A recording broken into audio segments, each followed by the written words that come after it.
Rice ચેનલથી હું વિશાલ પટેલ આપ સૌનું અમારી ચેનલમાં હાર્દિક સ્વાગત કરું છું.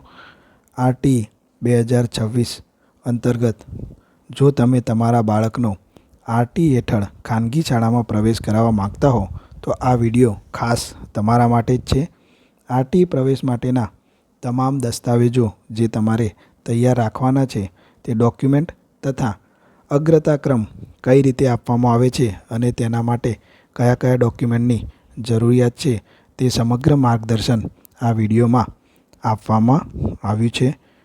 તમે પ્રવેશ સુધીની તમામ માહિતી માટે આ ચેનલને સબસ્ક્રાઈબ કરો અને અમારી સાથે જોડાયેલા રહો, જેથી ફોર્મ ભરવાથી માંડીને પ્રવેશ સુધીની તમામ માહિતીનો અપડેટ તમને ઝડપથી મળી રહે. ચલો આપણે આજના વિડીયોની શરૂઆત કરીએ. આરટી 2025-26 એડમિશન જરૂરી દસ્તાવેજો અને તેની સંપૂર્ણ માહિતી, વાલીઓની સંપૂર્ણ મૂંઝવણ અહીં ક્લિયર કરવામાં આવી છે, જે માટે 100% પ્રયત્ન કરવામાં આવ્યો છે. અહીં આપણે એડમિશન માટેના દસ્તાવેજોને બે ભાગમાં વહેંચીએ છીએ. પ્રથમ કે દરેક માટે ફરજિયાત દસ્તાવેજ છે અને બીજો ભાગ છે જેમાં 1 થી 12 અલગ અલગ કેટેગરી છે, જે પ્રમાણે અગ્રતાક્રમ આપેલો છે. તો તમે કઈ કેટેગરીમાં તમારા બાળકનું એડમિશન કરાવવા માગો છો તે પ્રમાણેના દસ્તાવેજ તેમાં દર્શાવવામાં આવ્યા છે. ભાગ 1 સામાન્ય દસ્તાવેજો, જે દરેક માટે ફરજિયાત છે. ફોર્મ ભરવા માટે આ દસ્તાવેજો ખૂબ જ જરૂરી છે. સૌપ્રથમ જન્મનું પ્રમાણપત્ર અને ફોટોગ્રાફ્સ. તો જન્મનું પ્રમાણપત્ર ગ્રામ પંચાયત, નગરપાલિકા કે મહાનગરપાલિકા દ્વારા તમે મેળવી શકો છો. હોસ્પિટલનું નોંધણી પ્રમાણપત્ર એ પણ જન્મના પ્રમાણપત્ર તરીકે ઉપયોગ થઈ શકે છે.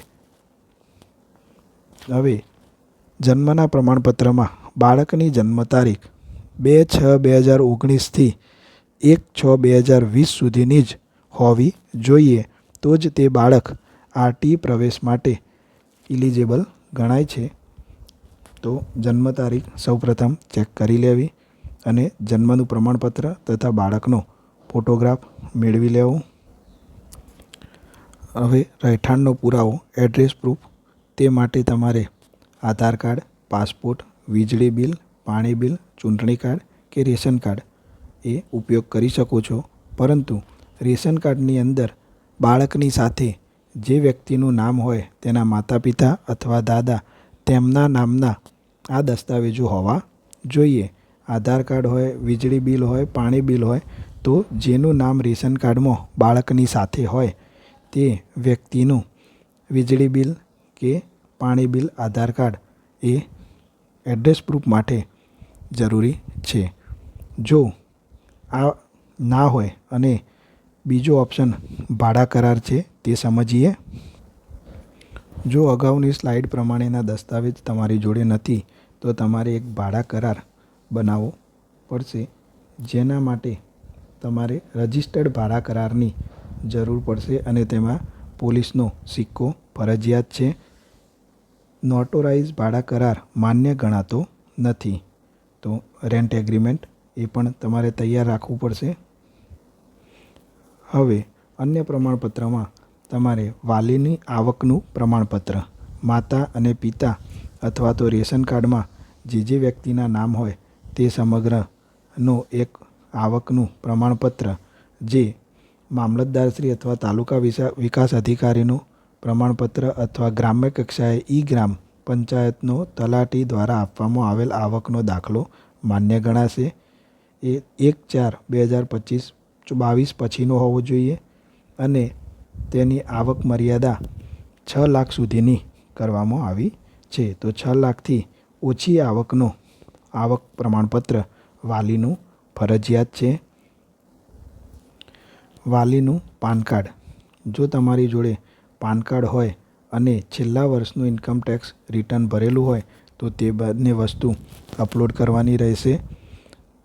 જો તમારી પાસે પાન કાર્ડ નથી અથવા તો ઇન્કમટેક્સ રિટર્ન ભરેલ નથી તો એક સેલ્ફ ડિક્લેરેશન ફોર્મ જે આરટીની વેબસાઇટ પરથી મળી રહેશે, તો તમે તે ફોર્મ પણ ભરી શકો છો.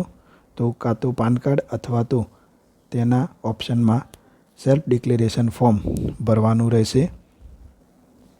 અન્ય જરૂરી દસ્તાવેજોમાં પાસપોર્ટ સાઇઝનો બાળકનો ફોટોગ્રાફ, માતા પિતા અથવા વાલીની સહીનો નમૂનો, બાળકનું આધાર કાર્ડ, વાલીનું આધાર કાર્ડ, બેંકની વિગતો, બાળક કે વાલીના બેંક ખાતાના પાસબુકની ઝેરોક્સ જેમાં આધાર કાર્ડ લિંક્ડ હોવું જોઈએ. તો આટલા જનરલ દસ્તાવેજ તમારે તૈયાર રાખવાના રહેશે. આમાં કોઈ પણ પ્રશ્ન હોય તો તમે કોમેન્ટ કરી શકો છો. હવે ભાગ 2 મુજબ કેટેગરીમાં અગ્રતા ક્રમ માટે જરૂરી દસ્તાવેજો. અહીં 1 થી 12 પ્રકારની અલગ અલગ કેટેગરી આપવામાં આવી છે. તો તેમાંની કોઈ કેટેગરી જો તમારે લાગુ પડતી હોય તો તમે તે કેટેગરીનો દસ્તાવેજ આપી તેમાં અગ્રતાનો લાભ મેળવી શકો છો. નંબર 1, અનાથ બાળક હોય તો તે પ્રથમ કેટેગરીમાં આવે છે. બીજા નંબરની કેટેગરીમાં સંભાળ અને સંરક્ષણની જરૂરિયાતવાળું બાળક અને ત્રીજા નંબરની કેટેગરીમાં બાલગૃહના બાળકો. તો આ ત્રણેય કેટેગરી માટે જે તે જિલ્લાની ચાઇલ્ડ વેલફેર કમિટીનું CWCનું પ્રમાણપત્ર જરૂરી છે. જ્યારે 4 નંબરની કેટેગરીમાં બાળ મજૂર, સ્થળાંતરિત મજૂરના બાળકો, જેના માટે જે તે જિલ્લાના લેબર અને રોજગાર વિભાગના શ્રમ અધિકારીનું પ્રમાણપત્ર જરૂરી રહેશે. 5 નંબરની કેટેગરીમાં સેરેબ્રલ પાલ્સી, ખાસ જરૂરિયાતવાળા બાળકો કે જેઓ દિવ્યાંગ બાળક તરીકે ઓળખાતા હોય છે, તો તેમનું સિવિલ સર્જનનું પ્રમાણપત્ર કે જે 40% વધુ દિવ્યાંગતા ધરાવતા હોય તે પ્રમાણપત્રની જરૂરિયાત છે. જ્યારે 6 નંબરની કેટેગરીમાં ART, એન્ટી રેટ્રોવાયરલ થેરાપીની સારવાર લેતા બાળકો, તેના માટે પણ સિવિલ સર્જનનું પ્રમાણપત્ર જરૂરી છે. 7 નંબરની કેટેગરી જેમાં શહીદ થયેલ જવાનના બાળકો જે લશ્કરી, અર્ધલશ્કરી કે પોલીસ દળના જવાનો ફરજ દરમિયાન શહીદ થયા હોય તો તેમના બાળકો માટેની આ કેટેગરી છે, જેના માટે સંબંધિત ખાતાના સક્ષમ અધિકારીનો દાખલો જરૂરી છે. કેટેગરી 8 જેમાં સંતાનમાં એકમાત્ર દીકરી હોય, સિંગલ ગર્લ ચાઇલ્ડ કે એક જ સંતાન હોય અને તે દીકરી હોય, તો 8 નંબરની કેટેગરી જેના માટે ગ્રામ્ય વિસ્તારમાં તલાટી કમ મંત્રીશ્રીના દાખલાની જરૂર રહેશે. જ્યારે નગરપાલિકા વિસ્તારમાં ચીફ ઓફિસર અને મહાનગરપાલિકા વિસ્તારમાં સક્ષમ અધિકારીના દાખલાની જરૂર રહેશે. કેટેગરી 9 આંગણવાડી, તો જેમને સરકારી આંગણવાડીમાં 2 વર્ષ અભ્યાસ કરેલો હોય અને ICDS CS પોર્ટલ પર તેના નામની નોંધણી કરેલી હોય તો તે બાળક એ 9 નંબરની કેટેગરીમાં અગ્રતા મેળવી શકે છે. તો તેના માટે સંબંધિત આંગણવાડી વર્કર અથવા સરકારશ્રી દ્વારા પ્રમાણપત્ર મેળવવાનું રહેશે અને તે રજૂ કરવાનું રહેશે. કેટેગરી 10 BPL કાર્ડ ધારકો, જે 0 થી 20 આંક સુધીના BPL કાર્ડ ધારકો. આમાં કોઈપણ જાતિના કાર્ડ ધારકો લાગુ પડી શકે છે. SC, ST, SCBC, જનરલ કોઈપણ જાતિ હોય, પરંતુ 0 થી 20 આંક સુધીના BPL કાર્ડની કેટેગરીમાં આવતા હોવા જોઈએ. BPL કાર્ડ ગ્રામ્ય કક્ષાએ તાલુકા વિકાસ અધિકારી, જ્યારે શહેર કક્ષાએ મહાનગરપાલિકા કે નગરપાલિકાના સક્ષમ અધિકારી પાસેથી તમારે આ BPL કાર્ડ મેળવી અને રજૂ કરવાનું રહેશે. 11 નંબરની કેટેગરીમાં અનુસૂચિત જાતિ SC અને અનુસૂચિત જનજાતિ STના પ્રમાણપત્રો, જાતિના પ્રમાણપત્રો તમારે રજૂ કરવાના રહેશે. જે માટે મામલતદારશ્રી કે તાલુકા વિકાસ અધિકારીના હસ્તે આપવામાં આવેલું જાતિનું વાલીનું પ્રમાણપત્ર અહીં રજૂ કરવાનું રહેશે. 12 નંબરની કેટેગરીમાં સામાજિક અને શૈક્ષણિક રીતે પછાત વર્ગ, અન્ય પછાત વર્ગ, વિચરતી અને વિમુક્ત જાતિ.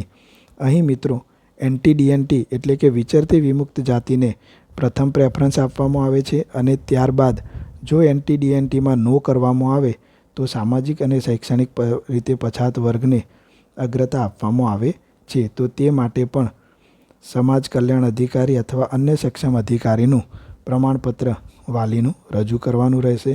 તો આશા રાખીએ કે તમને આ તમામ દસ્તાવેજોમાં સમજણ પડી ગઈ હશે.